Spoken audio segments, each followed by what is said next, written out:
오늘의 주요 뉴스입니다. 굵은 눈발이 쏟아지는 강원도 산지를 중심으로 대설특보가 발효된 가운데 모레까지 최고 70cm의 눈이 내릴 전망입니다. 이번 눈은 수증기를 많이 머금은 습설로 무게가 무거워 계속 쌓이면 비닐하우스 등 시설물 피해가 우려됩니다. 국민의힘 전당대회를 앞두고 저출산 고령사회위원회 부위원장직에서 해임된 나경원 전 의원을 향해 친윤계 의원들의 공세가 계속됐습니다. 장제원 의원은 고독한 모습을 연출하려는 시나리오가 정치 심파극이라고 비난한 가운데 출마 여부에 대한 나 전 의원의 고민은 길어지고 있습니다. 태국에서 붙잡힌 김성태 전 쌍방울그룹 회장이 오늘 17일 오전에 귀국할 전망입니다. 검찰 후송팀이 현지에서 김 전 회장과 동행할 예정인데 검찰은 김 전 회장이 귀국하는 대로 구속영장을 청구할 것으로 보입니다. 오늘 오전 경기도 화성의 한 물류센터 신축 공사 현장에서 철근 구조물이 무너져 60대 근로자 1명이 숨졌습니다. 서울 시내 곳곳에선 상수도관 파열로 수도 공급이 끊겨 주민들이 큰 불편을 겪었습니다. 13월의 월급으로 불리는 연말정산이 내일 홈택스 간소화 서비스와 함께 시작됩니다. 올해는 신용카드와 대중교통 사용액 공제가 확대되는데 공제 항목과 구간이 크게 늘어나 꼼꼼하게 챙길수록 더 환급받을 수 있습니다. 설 연휴를 일주일 앞두고 호박과 오이 등 일부 농산물 가격이 지난달에 비해 50% 이상 급등하며 차례상 물가에 비상이 걸렸습니다. 정부는 16대 성수품을 설 연휴 역대 최대 규모로 공급하겠다고 밝혔지만 폭설과 조류독감 확산 등으로 원재료 값이 상승하고 있어 시민과 상인들의 불안감이 커지고 있습니다. 여러분 안녕하십니까? 오늘은 주말 날씨 소식으로 시작하겠습니다. 강원도 지방에 많은 눈이 내리고 있습니다. 이 눈은 모레까지 이어지면서 70cm 폭설로 이어질 것으로 보입니다. 강원도에는 비상이 걸렸습니다. 첫 소식 이혁준 기자가 보도합니다. 해발 500m가 넘는 강원도 진부령입니다. 아침부터 내린 눈이 쌓여 산과 건물이 모두 하얀 눈으로 뒤덮였습니다. 짙은 안개 속에 눈은 계속 펑펑 쏟아지고 있습니다. 진부령 일대엔 8cm 안팎의 눈이 쌓이면서 발이 푹푹 빠질 정도입니다. 기상청이 오전 11시 10분을 기해 강원도 북부 산지에 대설경보를, 태백과 강원, 중부, 남부 산지엔 대설주의보를 내렸습니다. 기상청은 24시간 동안 눈이 5cm 이상 쌓일 거로 예측할 때 대설주의보, 20cm 이상일 경우 대설경보를 결정합니다. 눈은 모레까지 이어지고 예상 적설량은 20cm에서 50cm, 산지엔 최고 70cm 이상의 눈이 쌓이겠습니다. 서울을 포함한 중부지방과 경북 북부에 내리는 비는 밤부터 눈으로 바뀌는 곳이 많겠습니다. 북서쪽으로부터 찬 공기가 남하함에 따라 현재 내리고 있는 비는 기온이 영하권으로 떨어지면서 점차 눈으로 바뀌어 내릴 것으로 예상됩니다. 다음 주엔 17일 화요일 서울의 아침 최저기온이 영하 8도까지 떨어지는 등 추위가 다시 찾아오겠습니다. MBN 뉴스 이혁준입니다. 보신 것처럼 강원 산간에는 이미 많은 눈이 내렸습니다. 걱정되는 건 오늘 밤입니다. 밤사이 눈이 더 내리는 데다 이번 눈은 수증기를 머금은 습설이라는 점에서 대비가 필요합니다. 현장에 MBN 취재기자 나가 있습니다. 김태형 기자, 지금 속초 상황 어떻습니까? 네, 저는 강원 속초시 엑스포 공원에 나와 있습니다. 대설 예비특보가 내려진 이곳 속초에는 비뿐만 아니라 보시는 것처럼 눈발도 점점 거세지고 있습니다. 속초에 도착하기 전 취재진이 들린 강원 산간 지역엔 이미 대설경보가 내려져 오후부터 많은 눈이 내렸습니다. 항로봉엔 18cm 가깝게 눈이 쌓이기도 했는데요. 산간 지역 도로 곳곳에 눈이 쌓여 제설 작업이 이루어지고 있었고 짙은 안개도 껴 차량들이 거북이 걸음을 하고 있었습니다. 아직 폭설로 인한 사고는 접수되지 않았지만 밤사이 눈폭탄이 예고돼 주의가 필요한 상황입니다. 밤부터 눈폭탄이 예고돼 있다고 하는데 대비 상황은 어떻습니까? 네, 밤은 지금보다 더 눈이 쏟아질 것으로 보이는데요. 제가 나와 있는 이곳 속초시도 제설차 25대를 대기시키고 비상근무 인원을 배치시키는 등 폭설 상황을 대비하고 있습니다. 강원도는 18개 시군에 긴급 지시사항을 전달하는 등 재난안전대책본부 1단계를 가동하고 있습니다. 수증기를 머금은 습설에다 밤에는 기온까지 떨어지니 빙판길이 될 수 있어 도로 교통사고나 고립사고 등 피해가 우려됩니다. 축사나 비닐하우스 등 시설물 붕괴와 정박 중인 선박도 침몰할 수 있어 해당 지역 주민분들께선 대비 철저히 하셔야겠습니다. 지금까지 강원 속초시 엑스포 공원에서 MBN 뉴스 김태형입니다. 국민의힘은 나경원 전 의원을 두고 친윤과 비윤의 신경전이 거세지고 있습니다. 친윤 핵심인 장제원 의원은 약자 코스프레, 정치 심파극이라고 비판했고, 비윤에서는 이런 행태가 윤석열 대통령이 강조한 정의에 부합하냐고 맞섰습니다. 이병주 기자입니다. 친윤 핵심인 장제원 국민의힘 의원은 연일 나경원 전 의원 때리기에 나섰습니다. 저출산 고령사회위원회 부위원장에서 해임된 나 전 의원을 향해 공직을 자기 정치에 이용한 행태는 대통령을 기만한 것이라고 재차 지적했습니다. 특히 정치적 상징성 있는 지역 일정을 흘리며 고독한 척 외로운 모습을 연출하려는 시나리오는 너무나 통속적인 정치 심파극이라고 꼬집었습니다. 앞서 윤석열 대통령 부부가 방문했던 충북 단양의 구인사를 찾은 나 전 의원 행보를 겨냥한 겁니다. 비윤계는 나 전 의원을 적극 옹호했습니다. 김용태 전 최고위원은 특정 후보가 나오지 못하도록 찍어 누르는 행태가 정말 대통령께서 강조하는 자유민주주의와 정의에 부합하냐고 되물었고, 허은하 의원은 세력으로 힘으로 권위를 만들고 내세우고 싶다면 스스로 먼저 반민주주의자임을 당당하게 커밍아웃 하시길 바란다고 지적했습니다. 친윤과 비윤 간 갈등이 격화되는 가운데 나 전 의원은 확전을 자제했습니다. 나 전 의원은 대표 출마 가능성 등에 대해 기회가 되면 말씀드리겠다며 말을 아낀 가운데 주말 동안 지방으로 내려가 향후 행보를 고심할 것으로 보입니다. MBN 뉴스 이병주입니다.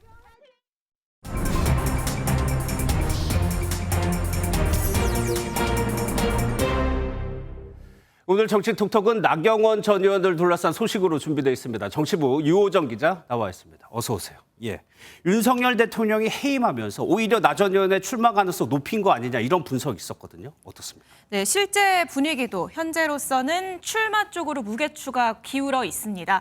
불출마 이후 백이종구는 애초 나 전 의원에게 고려 대상조차 아니었던 분위기인데요. 나 전 의원 측근은 MBN과의 통화에서 해임까지는 생각하지 못했지만 그렇다고 주저앉을 상황은 아니다라고 잘라 말했습니다. 예. 출마를 고민할 거였다면 애초에 여기까지 오지도 않았을 거란 설명인데요. 또 다른 측근 역시 무조건 출마할 것이라고 전망했습니다.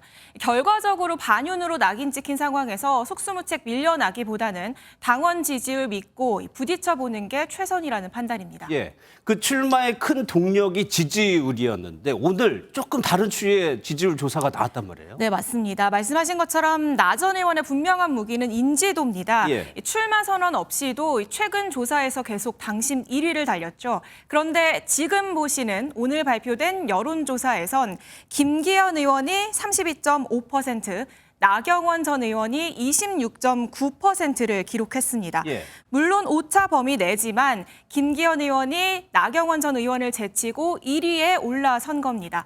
조사 기간 주목할 필요가 있는데요. 예. 지난 12일, 13일, 그러니까 어제와 그제입니다. 나 전 의원 지지 기반이 정통 보수층, 그러니까 윤 대통령 지지층과 겹치기 때문에 대통령과의 대립 구도 때문에 예. 지지층이 이탈했을 가능성이 나옵니다. 그럼 이런 지지율 추이는 어때요? 결단에 영향을 미칠 걸로 보여요? 네, 단정할 수는 없지만 현재로선 그럴 가능성이 높지 않아 보입니다. 나 전 의원을 돕고 있는 박종희 전 의원은 조사 신뢰성을 문제 삼았습니다. 그제 이 여론조사 업체 리얼미터 대표의 이 발언 때문입니다. 김기현 의원의 상승세가 만만치가 않습니다. 토요일쯤 저희가 발표를 할 것 같은데 지지율이 격차가 많이 줄어들었거나 역전 가능성도 있기 때문에 나경원 부위원장이 굉장히 고심을 할 수밖에 없는. 네, 이 조사 12, 13일에 진행이 됐는데 조사가 진행 중인 10일 저녁 응답에 영향을 미칠 수 있는 이 발언을 방송에서 했다는 겁니다. 이 박 전 의원은 조사 과정을 들여다보고 있었다는 고백이나 다름이 없다. 외압이나 로비가 작용했을 가능성을 거론했습니다. 예. 여기에 이 대표는 해설위원이 승리팀을 예측하듯 늘 하던 정도의 평론이었다며 문제가 없다는 입장인데요. 나 전 의원 측은 이 해당 조사의 공표 문제 등을 꼼꼼히 따져보면서 오늘 하루 종일 분주한 모습이었는데 예. 그만큼 이 지지율이 나 전 의원 결단에 민감한 지표라는 방증이기도 합니다. 예. 그러면 지금 얘기를 들어보면 사실 관건은 시점인 것 같은데 윤석열 대통령이 오늘은 좀 순방 갔단 말이에요. 순방 기간 중에 할 것이냐 아니면 돌아온 이후에 기다려서 할 것이냐. 어떻게 전망? 네, 당초는 출마를 결정하더라도 이 대통령의 순방 기간을 피할 거란 관측이 많았죠. 하지만 대통령실의 초강수 이후 결단을 늦출 수 없다는 기류도 읽힙니다. 이미 다른 당권 주자들에 비해 캠프 정비 등 출발이 늦은 데다가 계속되는 친윤 공세를 지켜만 볼 수는 없다. 이런 우려가 깔려 있습니다. 나 전 의원 측에선 설 연휴를 넘겨선 안 된다. 다음 주 결단을 내려야 한다는 의견도 나오고 있습니다. 다만 나 전 의원 본인이 대통령과 각세우기를 자제하는 등 신중한 태도를 견지하고 있어서 어떤 결단을 내릴지는 지켜봐야겠습니다. 예. 또 하나 관심이 대통령이 이제 해임을 하면서 의중을 명확하게 드러냈단 말이에요. 이것이 당심에 어떤 영향을 미치냐도 궁금하거든요. 네, 이례적인 일이었는데요. 유불리 판단도 엇갈립니다. 원 내에선 결국 당원들이 윤심에 결집할 거란 전망이 많습니다. 특히 이준석 전 대표 시절 겪었던 당내 혼란, 또 윤석열 정부가 1년도 채 되지 않았다는 점에서 당원들도 결국 윤심에 힘을 실어줄 거라고 보는 겁니다. 여기에 반면 이 친윤의 공세가 계속될수록 대통령의 당무 개입이 지나치다고 판단하는 당원들이 늘어날 거란 전망도 있는데요. 나 전 의원 측도 여기에 지금 무게를 두고 있는 것으로 보입니다. 하지만 당원 수가 80만 가까이 되면서 어느 효과가 더 클지는 단정하기 더 어려워졌습니다. 예. 마지막으로 다른 당권 주자들의 셈법도 한번 살펴볼까요? 네, 나 전 의원과 지지층을 공유하고 있는 김기현 의원 쪽은 나 전 의원의 출마를 반기지 않겠죠. 그렇겠죠. 이 반면 안철수 의원은 전통 보수층이 갈리면 본인의 결선 가능성이 커지기 때문에 나 전 의원의 출마를 독려하는 입장입니다. 오늘 김기현 의원은 박정희 전 대통령 생가를 방문하는 등 보수 텃밭 TK 당심 잡기에 나섰고요. 안철수 의원은 서울당원 연수에 참석해 수도권을 공략했습니다. 예. 잘 들었습니다. 지금까지 유호정 기자였습니다. 다음 소식입니다. 일본 전범 기업들이 강제징용 피해자들에게 직접 배상을 거부하는 상황인데요. 이들 기업이 제3의 재단에 기금을 내고 피해자들에게 배상을 하는 방안이 지난해 한일 정부 사이에서 공감대를 이룬 것으로 확인됐습니다. 만약에 이것이 확정된다면 피해자 측도 환영한다는 분위기입니다. 신재우 기자입니다. 그간 미쓰비시 중공업이나 일본제철 등 일제 전범 기업들은 강제징용 피해자들에게 직접 배상을 한사코 거부해왔습니다. 그래서 나온 것이 제3의 재단에 이들 기업이 기금을 내는 방안입니다. 우리 정부는 전범 기업들이 강제징용 피해자 배상재단에 기금을 내는 방안을 우선순위에 뒀습니다. 전범 기업들이 기부 형식으로라도 참여해야 사과의 의미를 살릴 수 있고 피해자들도 설득시킬 수 있다는 판단에 섭니다. 다만 전범 기업이 기금 조성에 실제 참여할지, 참여한다면 언제 참여할진 아직 윤곽조차 드러나지 않았습니다. 기금을 내는 건 일본 국내 정치 상황과 같이 맞물려 있기 때문입니다. 국내 의견 수렴 결과를 일본 정부에 충실히 전달하고 성의 있는 호응을 지속적으로 촉구해왔고 이에 대해서 일본도 진지하게 임하고 있습니다. 피해자 측은 전범 기업의 기금 참여 가능성은 희박한 것으로 알고 있다면서도 전범 기업이 참여한다면 환영할 만하다고 밝혔습니다. 가해 기업이 참여한다고 하는 것은 피해금 일부라도 지급한다는 것이기 때문에 의미 있다고 봅니다. 미국을 방문 중인 기시다 일본 총리는 한일 현안을 신속히 해결해 건전하게 되돌릴 것이라고 밝혔습니다. MBN 뉴스 신재우입니다. 태국에서 붙잡힌 김성태 전 쌍방울그룹 회장이 귀국에 필요한 서류 발급을 모두 마쳤고 다음 주 화요일 17일쯤에 송환될 예정입니다. 검찰은 현지로 수사관을 파견해서 국적기에 오르는 즉시 체포한다는 방침입니다. 정치훈 기자입니다. 태국 수도 방콕 북쪽에 위치한 한 골프장. 붙잡힌 김성태 쌍방울 전 회장이 소지품을 태국 경찰에게 넘겨줍니다. 바로 옆에는 양성길 현 쌍방울 회장이 함께 있었습니다. 검거 과정에서 저항은 없었습니다. 8개월 동안 해외 도피를 해왔는데 한국인 관광객들도 많은 골프장에서 버젓이 골프까지 즐기다 불법 체류 혐의로 검거됐습니다. 체포된 김 전 회장은 현재 방콕 이민국에 있는 강제추방 대기소에 머물고 있습니다. 여권이 무효화된 상태라 한국 대사관을 통해 여행증명서를 발급한 것으로 알려졌습니다. 검찰은 국내에서 수사관을 파견해 김 전 회장을 동행하기로 했고 항공편 등을 감안해 다음 주 초인 17일쯤 귀국이 유력해 보입니다.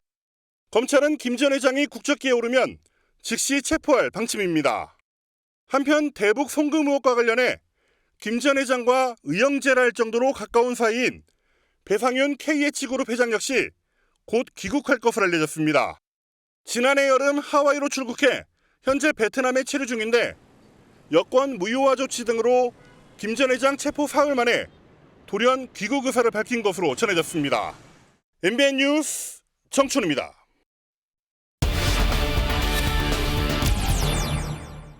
김성태 전 회장에 대한 검찰 수사 정리해 보겠습니다. 사회부 길기범 기자 나와 있습니다. 어서 오세요. 먼저 길 기자, 김성태 회장이 잡힌 곳이 골프장이다 보니까 호화도 피한 거 아니냐 이런 얘기까지 나오는데 실제 어땠습니까? 네, 맞습니다. 김성태 전 회장은 지난해 5월 검찰의 수사망을 피해 이제 해외로 도피했는데요.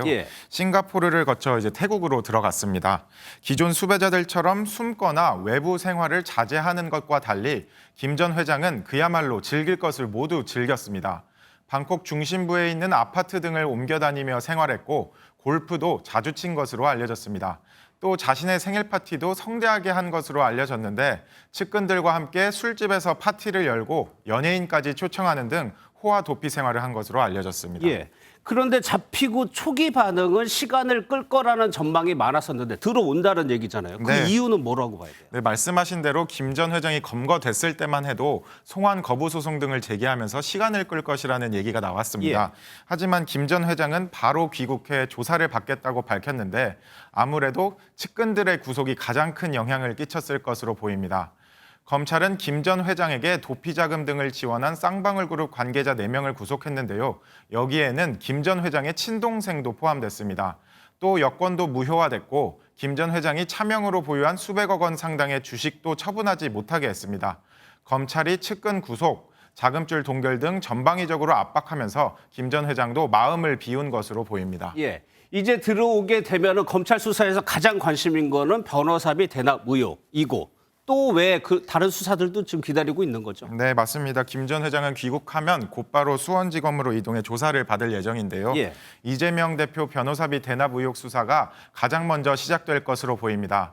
이 대표가 공직선거법 위반 사건으로 재판을 받을 때 변호사 비용 20억 원을 쌍방울 그룹이 대신 지급했다는 의혹인데요. 검찰은 전환사채 발행과 주가 조작 등으로 거액의 수임료를 챙겨줬다고 의심하고 있는데 김 전 회장을 상대로 자금 흐름 등을 추궁할 전망입니다. 이 대표가 경기지사이던 시절 경기도와 아태협이 공동 주최한 대북 행사 비용을 우회에 후원한 정황도 있고요. 또 이 대표의 측근인 이화영 전 경기도 평화부지사가 쌍방울 법인카드를 사용한 정황도 드러나며 뇌물 공여 의혹 등도 받고 있습니다. 길 기자가 얘기한 대로 지금 이 대표와 관련이 있거나 이 대표 측근이 관여돼 있거나 정치권에서 예민할 수밖에 없는데 반응은 어떻습니까? 네, 먼저 이 대표 반응부터 말씀드릴 텐데요. 이 대표는 쌍방울과의 인연이라면 내일을 사입은 것밖에 없다고 강하게 부인했습니다.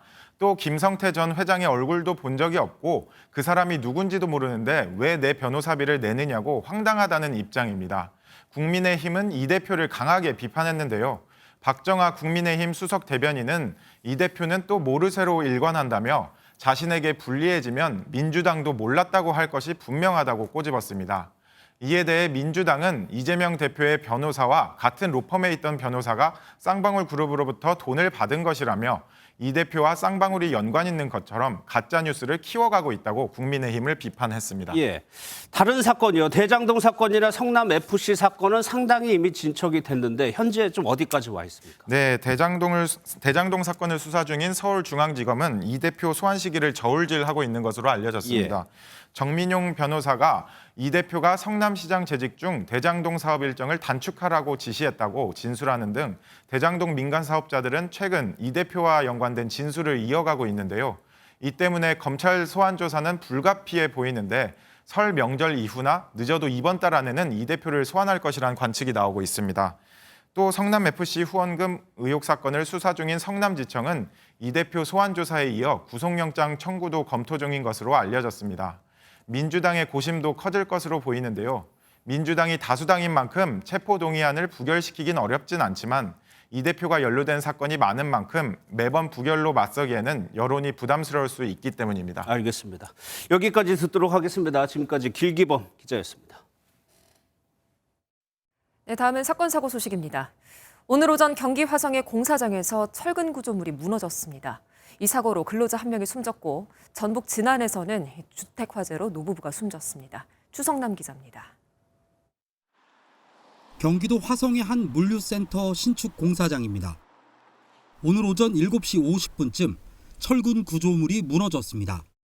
이동 크레인으로 자재를 옮기던 중 사고가 난 건데 60대 남성 노동자 한 명이 심정지 상태로 병원으로 옮겨졌지만 숨졌습니다. 베트남 국적의 근로자 2명도 다쳐 치료를 받고 있는데 생명에 지장은 없는 것으로 알려졌습니다. 고용노동부는 사고 발생 직후 이곳 작업 현장에 대한 공사 중지 명령을 내렸습니다.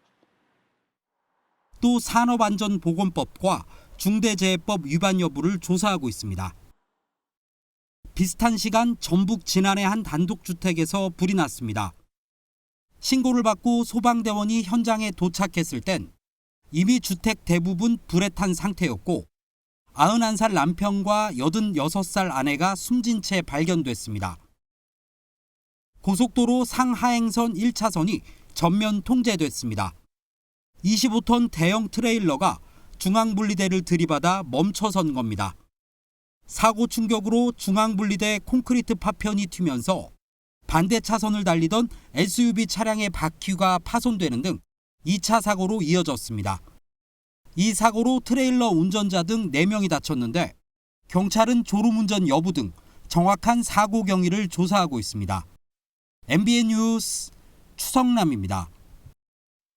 주말 사이 서울에선 상수도관이 연이어 파열되는 사고가 있었습니다. 오늘은 왕십리역, 어제는 홍제동입니다. 단수된 곳은 많은데 복구 작업이 더디게 진행되면서 주민들이 큰 불편을 겪었습니다. 김정민 기자입니다.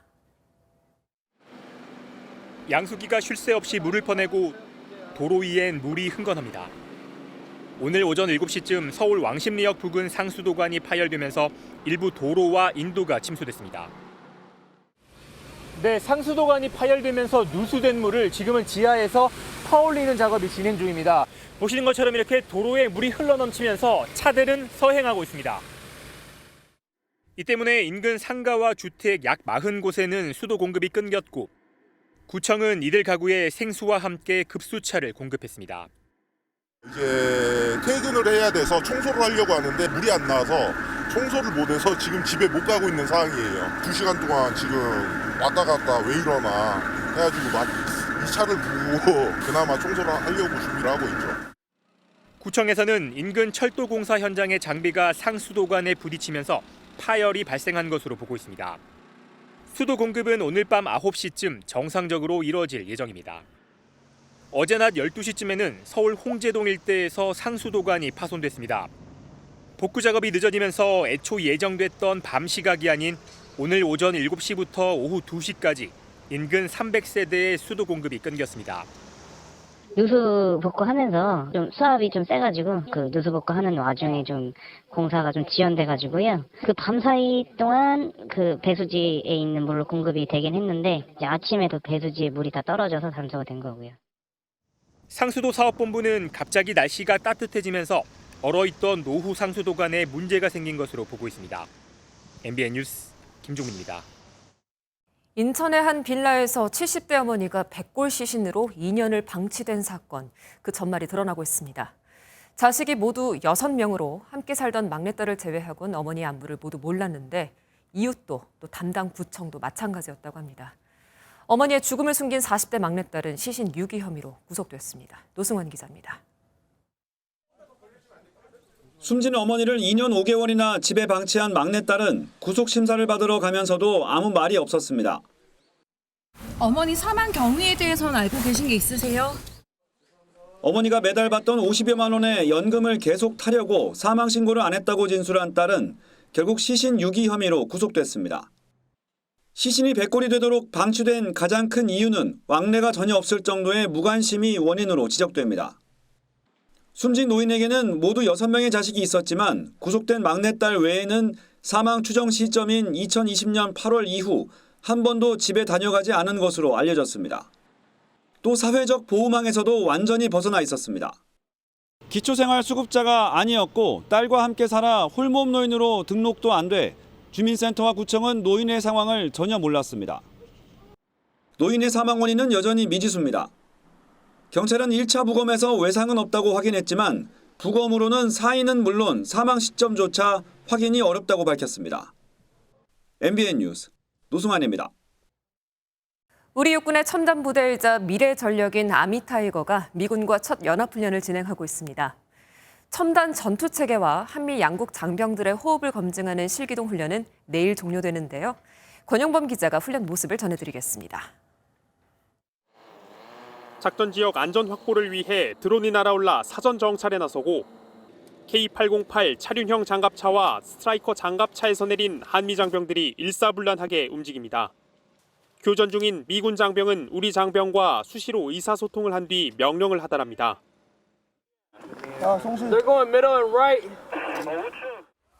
육군 아미타이거 시범여단이 한미 연합사단에 순환 배치된 미 스트라이커 여단과 첫 연합훈련을 실시했습니다. 육군이 추진하고 있는 아미타이거는 드론봇 전투체계 등 첨단 전력으로 무장한 미래 지상군 부대를 뜻합니다. 연합작전 수행 능력 강화에 중점을 둔 이번 훈련엔 한미 장병 800여 명과 장갑차 42대, 정찰 드론, 무인 항공기 등이 투입됐습니다. 한미가 공격과 방어팀으로 나뉘어 중대 단위 연합 전투팀을 구성해 3개 코스에서 훈련을 진행했습니다. 전투 수행 방법을 구체화하고 연합전력의 상호 운용성을 검증할 수 있었습니다. 육군의 현재와 미래를 선도해 나가 있습니다. The Stryker is very well suited to fight in the complex urban terrain and the complex rugged terrain that exists here on the Korean Peninsula. I think that it's very, very important that, and the reason why we're starting at the squad level because it's important to build the fundamentals.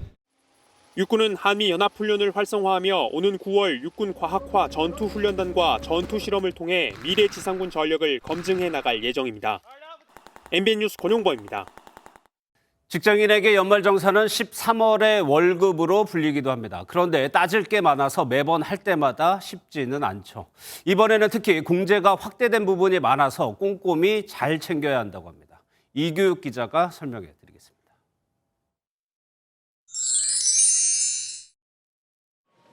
작년 신용카드 사용액이 재작년보다 5% 이상 많다면 이 부분에 대한 공제율이 20%로 올라갑니다. 전통시장 추가 사용분에 대한 공제 항목도 새롭게 추가돼 신용카드와 전통시장을 합쳐 최대 100만 원까지 추가로 공제받을 수 있습니다. 지난해 하반기 대중교통 이용에 쓴 돈은 기존 40%에서 80%로 공제율이 2배가 됐습니다. 주거비로 지출한 돈에 대한 공제액도 늘어났습니다. 무주택 근로자가 주택 임차를 위해서 빌린 돈에 대한 원리금 상환액 공제를 100만 원 늘렸습니다. 월세로 쓴 돈에 대한 공제액도 최대 17%까지로 높였습니다. 연말정산 간소화 서비스는 근로자가 일일이 홈택스에서 자료를 다운받지 않아도 국세청이 회사에 직접 자료를 전달해줘 편리합니다. 대신 국세청에 등재되지 않은 자료들은 근로자가 따로 챙겨야 합니다. 연말정산 간소화 서비스에서 조회되지 않는 대표적인 항목이 바로 월세액, 기부금, 보청기, 장애인보장국 구입비인데요. 관련 서류를 잘 챙기셔가지고 해당 자료들은 연말정산 기간 내 직접 회사에 제출해야 공제받을 수 있습니다.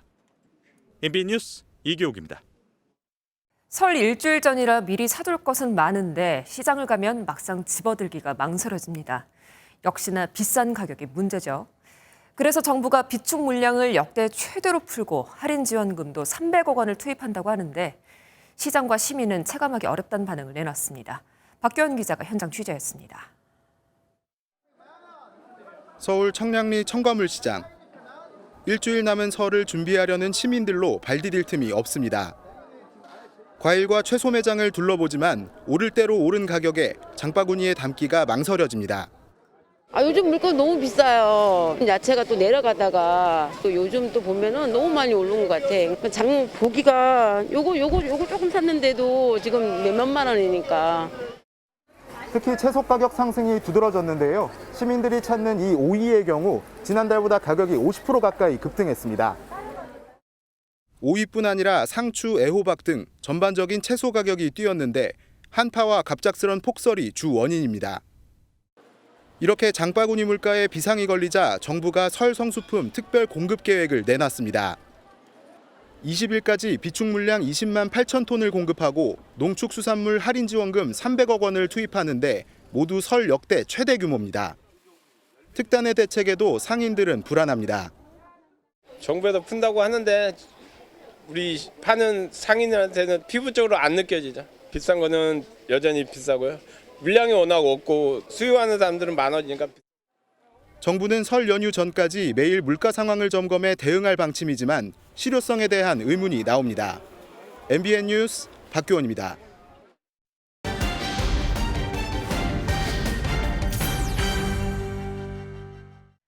시설에서 살며 보호를 받다가 세상으로 나아가야 할 자립준비 청년들이 매년 2,500명에 달합니다.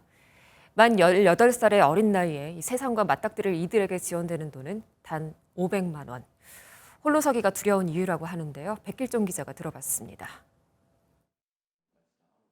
대학에 입학하며 시설에서 나온 A군이 가장 어려웠던 부분은 살 곳 찾기입니다. 빨리 주거 공간의 안정이 필요한데 그런 부분들이 저한테 불안했던 것 같아요. 보호가 끝나면서 수중에 떨어진 돈은 불과 500만 원. 보증금으론 턱없이 부족합니다. 성인이 되자마자 은행 대출을 할 수밖에 없는 이유입니다. 보증금은 자립정착 500만 원, 주거은행 이제 주거대출로 해서 500만 원 넣고 그리고 원래 수중에 있던 여윳돈까지 다 넣어서 그렇게 이제 주거 공간을 마련을 했어요. 어렵사리 집을 마련하면 다음 고민은 생활비.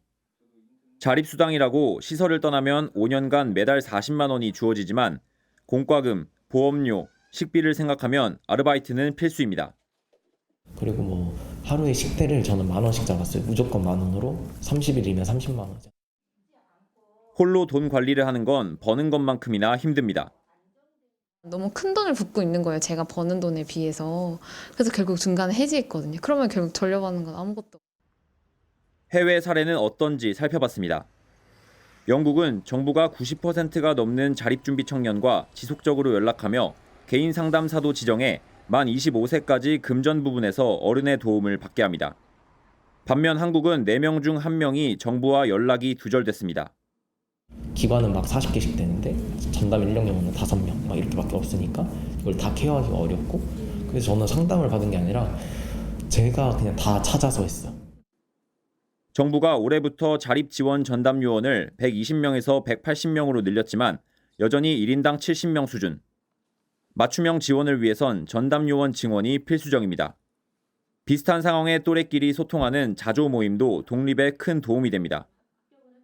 단순한 경험과 친목도모를 넘어서 그 안에서 스스로 치료하고 사회적인 문제를 해결하는 관계까지 되게 성숙하게 발전하게. 인생은 선택의 연속이고 그 선택의 연속을 계속 해야 되잖아요. 디딤돌을 삼아서 자기가 또 이 받았던 도움을 주려고 하는 친구들도 많거든요. 오히려 전에 배워야 된다고 생각해요. 얼마를 저축하고 얼마를 사용해야 되는지를 알려줄 수 있는 교육이 있었으면 좋겠어요.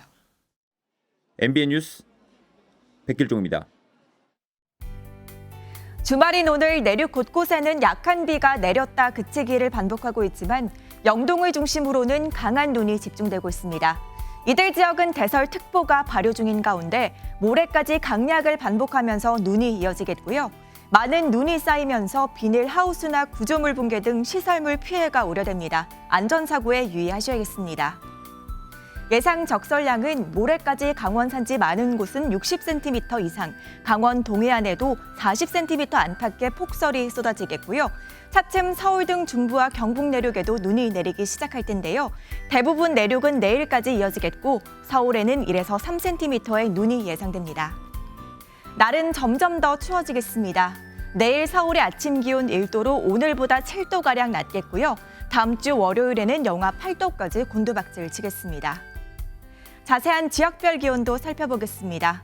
오늘 영상권을 보였던 춘천과 인천, 서산의 내일 아침 기온은 영하 1도까지 떨어지겠고요. 남부지방 한낮에는 대구 6도, 광주 3도 선에 그치겠고 대부분 3도에서 7도가량 낮겠습니다. 당분간 동해안 지역은 너울에 주의하셔야겠습니다. 다음 주 목요일에는 또다시 수도권과 영서에 눈 소식이 들어있습니다. 내리셨습니다. 오늘 영상 속으로는 무주 덕유산의 설경입니다. 김현우 기자가 담아온 모습 보시면서 따뜻한 밤 보내시기 바랍니다. 고맙습니다.